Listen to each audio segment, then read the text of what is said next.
Hello मित्रों, आज આપણે ખજૂરવાળું દૂધ બનાવશું। આપણે 15 પેસી ખજૂરની ઠળિયા કાઢીને લીધી છે। હવે ખજૂરવાળા દૂધની અંદર આપણે 4 અંજીર નાખશું। આપણે 15 દાણા બદામના કાજુ નાખ્યા અને આપણે ખસખસના બે ચમચી નાખશું। આ ખસખસના બે જેને નીંદર ન આવતી હોય એ નાખવાના બહુ સારા છે શરીર માટે। હવે એમાં આપણે 1 સાઈડ દૂધ નાખશું। હવે આ બધું પલાળી અને આપણે 2 કલાક માટે મૂકી દેવું। પછી આપણે આનું જ્યુસ બનાવશું। કે આપણે સવારે પીવું હોય તો સાંજે પલાળી દેવાનું, પછી સવારે આપણે મિક્સરમાં કાઢી નાખવાનું। હવે આપણે 2 કલાક સાઈડ આપણે આ 1.5 કલાક થયું પલાળ્યું એને। આમ જો કેટલું મસ્ત બધું પલળી ગયું છે। હવે આને આપણે મિક્સરમાં ક્રશ કરી નાખશું।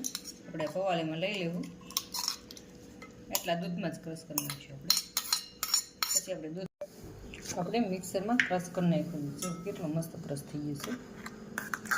હવે આપણે ક્રશ કરેલ ગલમાં આપણે 1 ગ્લાસ દૂધ નાખશું અને પછી તમારે જેટલું ઘાટું કરવું હોય એટલું આ નાખવાનું। અને ગરમ દૂધમાં કરવું હોય તો ગરમ દૂધ મૂકીને કરવાનું। અમે તો ઠંડા દૂધમાં, તમને જેમ પસંદ હોય એમ આ રીતના। હવે આપણે મિક્સરમાં 2 રાઉન્ડ મારી દેવું એટલે આપણું ખજૂરવાળું દૂધ તૈયાર। જો ખજૂર 1 થી 2 વાર ધીમા ફૂલ કરવાનું એટલે આપણું ખજૂરવાળું દૂધ બનીને તૈયાર। જો કેટલું મસ્ત ઘાટું બની ગયું છે। તમને જેટલું ઘાટું પસંદ હોય એટલું આપણે ક્રશ કરેલું 5 ચમચી 4 ચમચી નાખવાનું। આપણે 5 ચમચી નાખી દીધી તે મસ્ત 2 ગ્લાસ બન્યું। તમને ગરમ દૂધમાં પસંદ હોય તો ગરમ દૂધમાં, ઠંડા અમે ઠંડા દૂધમાં બનાવ્યું છે।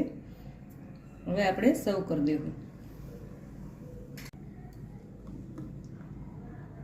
હવે આપણે 2 ગ્લાસ ભરી દેવું।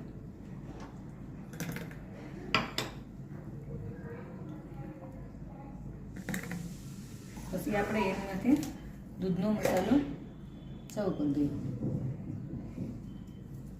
હવે આપણું ખજૂર, કાજુ, બદામ, ખજૂર ને અંજીરવાળું દૂધ તૈયાર। આ શિયાળા માટે બહુ સારું છે। પસંદ આવે તો શેર કરજો, લાઈક કરજો અને સબસ્ક્રાઈબ કરજો।